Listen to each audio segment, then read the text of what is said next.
see you in the morning light.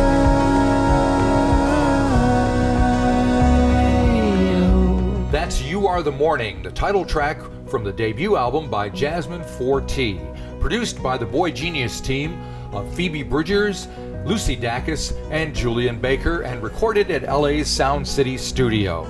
At the time this record was written and recorded, Jasmine went through a divorce and transitioned to being a woman. It's an emotional and inspiring story, especially when it includes a trip to Texas. We were very afraid of going over there, so we all did our self-defense classes, and we had a lot of chats about all the different things that could happen to us in immigration. Yep. They've been using strip searches as a method, humiliation tactic for trans women quite a lot, especially in Texas. So we were terrified that was going to happen to us. When you get on a plane, you consent to that when you fly to America, which I don't think many people realize or think. No, I don't think I remember. No, exactly. But yeah, they can force strip search you, which is kind of terrifying. So, but luckily, we were in very safe hands of the South by Southwest legal team. Good. They take care of you. Who took really good care of us, yeah. And my manager has been amazing as well. She definitely wouldn't make me do anything that she hadn't vetted and made sure was completely safe. So, yeah. And yeah, we just had a great time, actually. I think Austin is a particularly it's an oasis of place. Yeah. So it's not like the rest of Texas. No, it's not like the rest of Texas. And yeah, as soon as we got there, I was like, oh yeah, what were we even worried about? The main problem that we had was being hounded by people trying to get us to sign pro-trans petitions and stuff like that. So It was a good problem to have. But yeah, it was really lovely to go meet some of my my American team and my American fans. Yeah, I've got quite a big following over there, obviously, with the boygenius connection. Sure. Which is kind of wild to already have to be able to play big shows over there. And then I'm going to be going back there on Monday and I'm starting a tour in Philadelphia, opening for Lucy Dacus. I've got a little picture of me and Lucy. There you go. Nice. I've seen Lucy's been here in New Zealand a few times, so we've caught her. I'm aware of that. Yeah, me and Lucy go way back. We've toured together before as well, and we sort of send each other demos and stuff quite a lot. She sent me her song Best Guess, and I wrote about 5 songs in a similar style after she said that to me. We're sort of egg each other on with songwriting quite a lot. So when you tour in the States and you're playing gigs in Philadelphia and whatever, do you change your set around from what you were doing, back home? Is it a different type of presentation? No, I don't think so. But I will be. I think my set is very different to the record. Right. How so? It's a lot heavier. I'm from more of a punk rock and garage rock background. Right. Whereas the album is definitely leaning more into folk and pop. And I think a lot of that comes from the boys. But I mean, I wouldn't have it any other way. I love the record, but right. It's definitely different to how we do things live. Which is a lot heavier and Yeah, well, I noticed on New Shoes, it's a kind of sensitive ballad, and then suddenly at the end you break out your guitar and you're ripping. Oh yeah, that was literally just a big muff pedal. And the interfaces, let's make a family.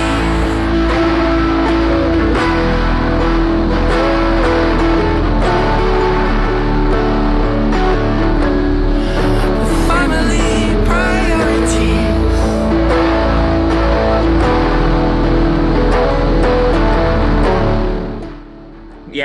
I did that song live on tour with Lucy pre-transition. Uh-huh. And I have this special guitar right here that Oh, has okay. like two outputs. Oh, I right. don't know if Yep. that like there's an output here in the And strap holder, and then there's one down here. I see it. Yeah. Uh, and I put one through a distortion pedal, and one was just like clean. Yep.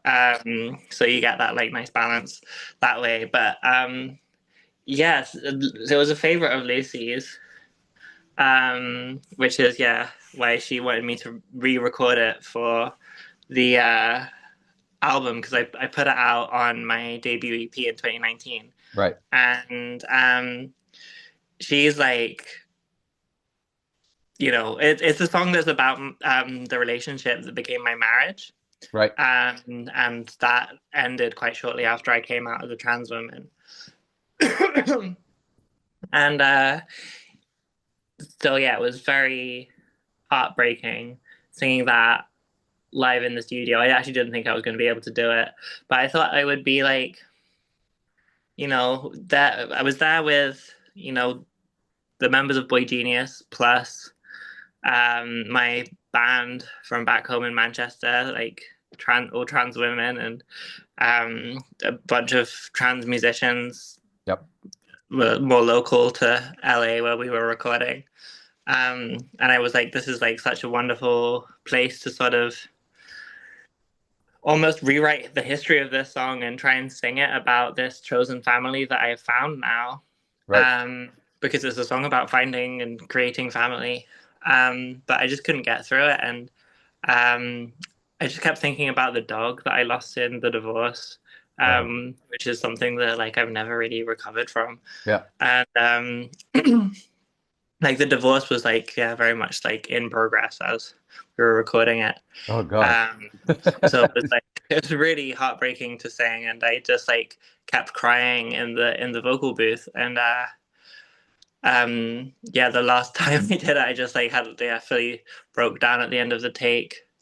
And like my bandmates and Lucy and Phoebe and Julien all came in and hugged me and comforted me. And Lucy was like, "Oh, we should edit that out," sort of thing.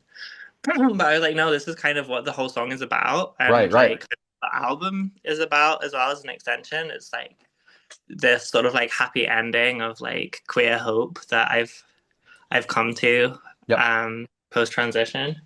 Hey, sorry, my boyfriend's just bringing me a cup of tea. That's the real happy ending. Yeah, you got it.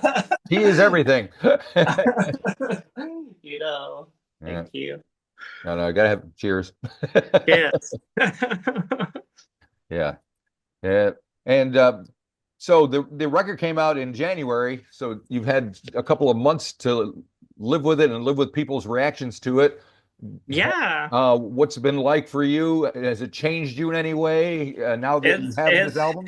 I literally can't like even. It's wild. Like it's just like the responses that I've had. Sorry, my phone's out of battery. I just need to plug it in. Sure.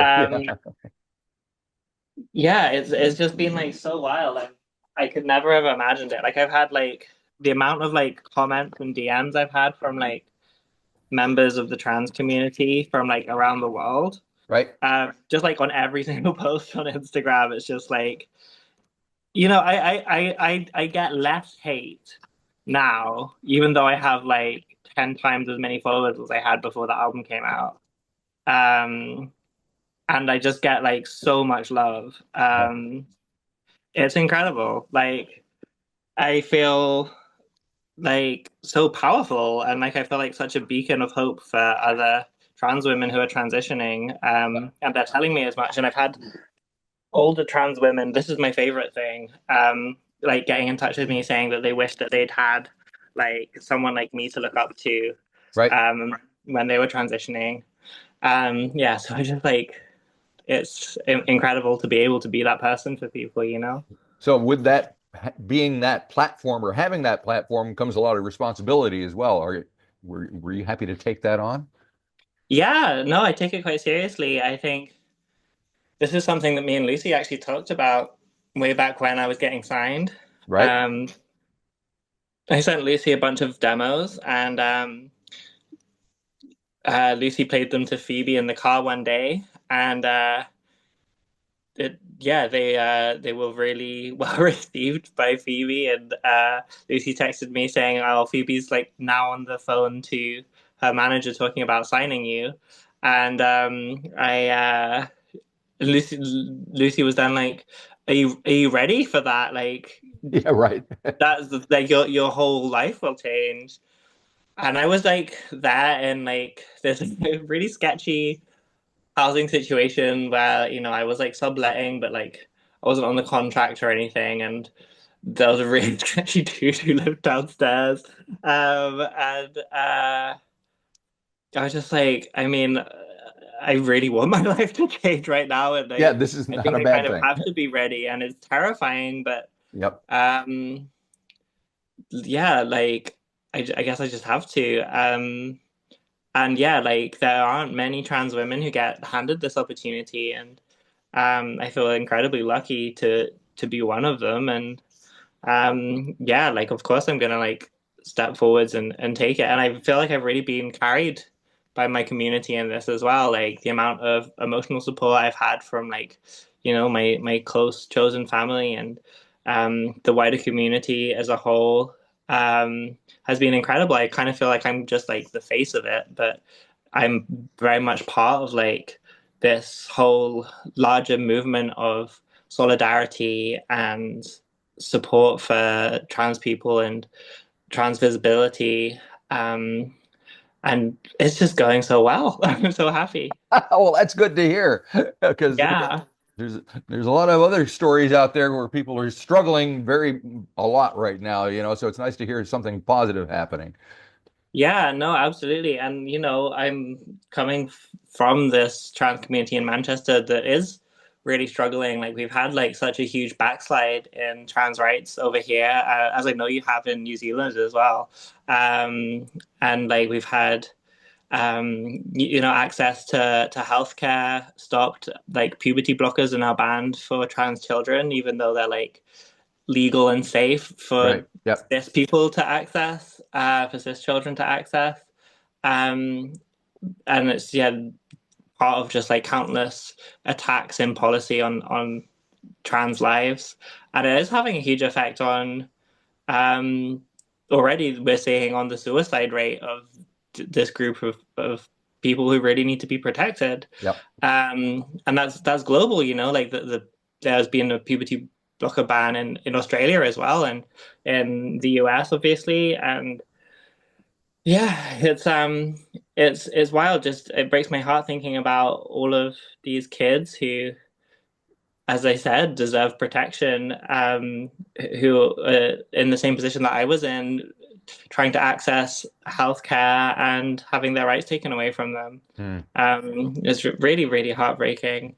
And and in terms of just like this kind of, incitement and scapegoating and fear mongering around the trans agenda or whatever, Yeah. and is we're just seeing so much more violence as well. Like it is quite scary. Like walking down the street, I've been the victim of countless violent hate crimes, and so have all my trans friends. And we've lost so many people to violence.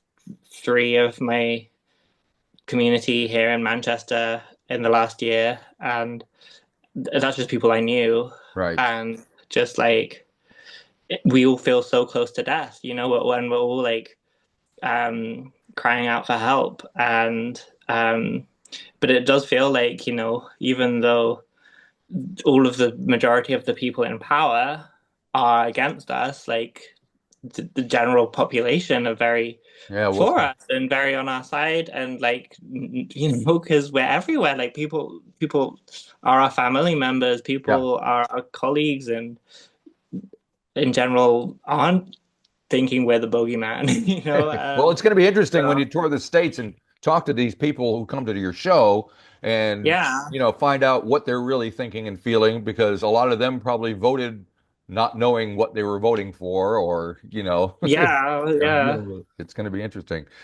So, Yeah, no, it's wild, but yeah, I think like what I've seen so far in just touring in Europe, has been that like so many people have found their community at my Right. shows actually, Yep. and like you know, that's like a wonderful byproduct of it as well. Like I've had trans people like tell me that they've met like their best friends or whatever at my shows. So yeah, hoping for lots more of that kind of thing to Yeah. come as well. Are you thinking of musically what you're going to do next? I'm writing all the time. I just realized I finished this notebook. Okay. So on to the next one, which is equally pink, but this one's more fluffy.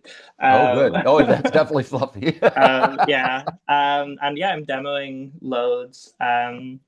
I demoed a track a couple of days ago, and I'm hopefully going to do another one tonight. Just trying to keep up because we've got a little portion of time now before I go back on tour that I want to try and like get all the things that are in my head down on paper. Yep. But yeah, it's kind of relentless, and it's been like this since transition. I feel like so much has just opened up for me. I feel so much freer and like able to write more authentically now. You know, it's wonderful. If you enjoyed this episode of the 13th Floor's Music Talk series, please be sure to subscribe to the website or to the YouTube channel.